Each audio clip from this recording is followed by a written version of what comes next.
Sunsilk সুরঞ্জনায় এবারে আপনাদের জন্য থাকছে counselling and some simple exercise.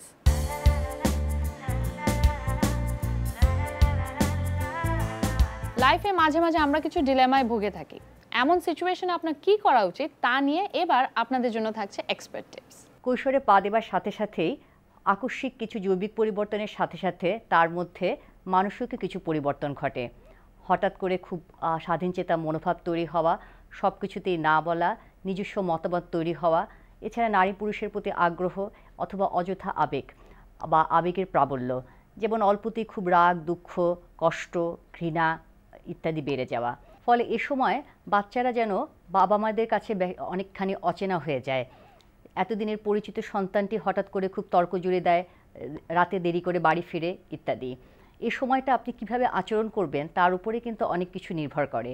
এই সময়টা ঝুঁকিপূর্ণ বলেই অভিভাবকদেরকে বলবো মাথা ঠান্ডা করে অযথা না রেগে তাকে সহজভাবে মোকাবেলা করার জন্য। তবে অতিরিক্ত জেদে প্রশ্রয় দেওয়া বা অযথা আবদার মেনে নেওয়া কিন্তু একেবারেই ঠিক না, কারণ অযথা আবদার মেনে নেওয়া বা জেদে প্রশ্রয় দেওয়া জিনিসটাকে আরও বাড়িয়ে দিবে। মনোবিজ্ঞানের একটি নিয়ম হলো যে আচরণ বা ব্যবহারকে আপনি মনোযোগ দিবেন সে আচরণটি বেড়ে যাবে। এই মনোযোগ কিন্তু আপনি প্রশ্রয় দেওয়ার মাধ্যমে, তার আবদার পূরণ করার মাধ্যমে যেমন করতে পারেন, ঠিক তেমনি তিরস্কারের মধ্যেও করতে পারেন। কাজেই এ ধরনের কোনো অনাকাঙ্ক্ষিত আচরণ হলে তাকে সম্পূর্ণভাবে উপেক্ষা করুন। দেখবেন একসময় সে বুঝতে পারবে যে তার এই আবদার বা জেদ কোনো কাজে আসছে না এবং সে এই বিষয়টি আস্তে আস্তে মানিয়ে নেবে এবং বিষয়টা থেকে সরে আসবে। তবে তার অনাকাঙ্ক্ষিত আচরণ যদি সীমা লঙ্ঘন করে, যেমন খুব বেশি বেয়াদবি করা বা কোনো ঝুঁকিপূর্ণ কাজ করা, তবে সাময়িকভাবে তার প্রাপ্য সুবিধাগুলো কমিয়ে দিন। যেমন আদর করা কমিয়ে দেওয়া, যত্ন কমিয়ে দেওয়া, পকেট মানি কমিয়ে দেওয়া, গিফট দেওয়া কমিয়ে দেওয়া, অথবা তার অন্যান্য যে সুবিধাগুলো সে পায়, যেমন হয়তো কম্পিউটারে যতক্ষণ বসে থাকে সে টাইমটা কমিয়ে দেওয়া ইত্যাদি করা যেতে পারে।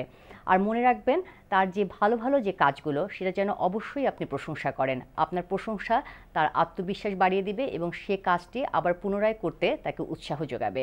আর এছাড়া তাকে আত্মসম্মানে আঘাত দিয়ে কথা বলা, অন্য বাচ্চাদের সাথে তুলনা করা, অন্যের সামনে সমালোচনা করা, এগুলো না করাই ভালো, কারণ এ ধরনের আচরণ বাচ্চাদের মধ্যে এক ধরনের হীনমন্যতা বোধ তৈরি করে এবং তাকে সামনে এগোতে বাধা দেয়। বাচ্চাদের সাথে আপনারা সময় কাটান এবং সেটা যেন অবশ্যই কোয়ালিটি টাইম হয়। এখন যেমন বলাই হয় যে আপনি কতক্ষণ সময় কাটাচ্ছেন সেটা গুরুত্বপূর্ণ না, আপনি কিভাবে সময় কাটাচ্ছেন সেটা গুরুত্বপূর্ণ।